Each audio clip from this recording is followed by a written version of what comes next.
c'est bon. Ouais, c'est bon, c'est bon.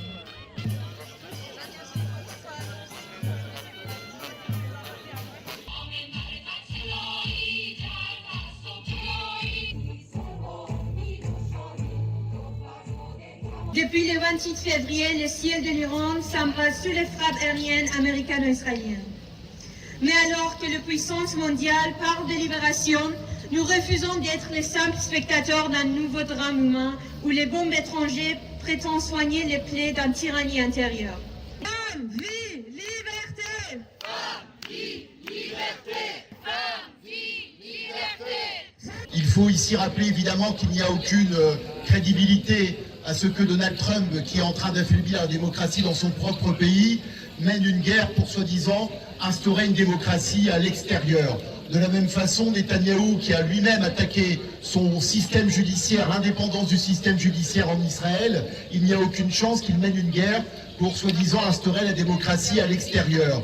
Nous sommes ici dans une grave atteinte aux droits humains, dans de graves violations du droit international, et en tant que défenseurs et défenseuses des droits humains, nous ne pouvons que dénoncer ces violations du droit international, parce que la violation du droit, c'est la garantie d'une logique de la force, d'une logique de la violence, dont les civils payent le prix, on le voit d'ores et déjà, extrêmement sanglant. Ne sont pas des réponses à la guerre, et la guerre n'est pas...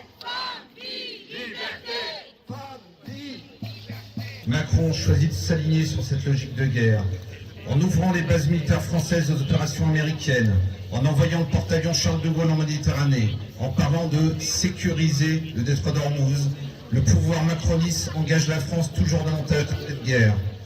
Pendant qu'on nous explique qu'il n'y a pas d'argent pour les salaires, pour l'hôpital, pour l'école, pour la transition écologique, les budgets militaires, eux, explosent. La logique de la force et la logique de massacre finissent par l'emporter.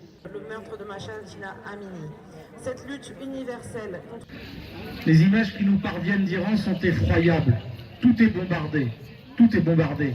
On nous parle de sites militaires, de sites nucléaires, mais c'est pas vrai. Les Iraniens et Franco-Iraniens qui sont ici le savent très bien. Tout est bombardé. Plus d'une dizaine d'hôpitaux, une école qui a été bombardée, ça a été dit déjà. Tout est bombardé. Des millions de gens, à l'heure où nous parlons, sont en train de respirer les fumées hautement toxiques créées par les incendies des réserves pétrolières autour de Téhéran. On sait très bien les conséquences que ça a eu à très long terme lorsque les mêmes méthodes ont été utilisées lors de la guerre du Golfe en 90. Au cœur de nos luttes, notre boussole, comme celle du droit international, Par nature, elle frappe toujours l'ensemble des peuples. Jelajahi cara baru mendapatkan informasi. Download Metro TV Extend sekarang.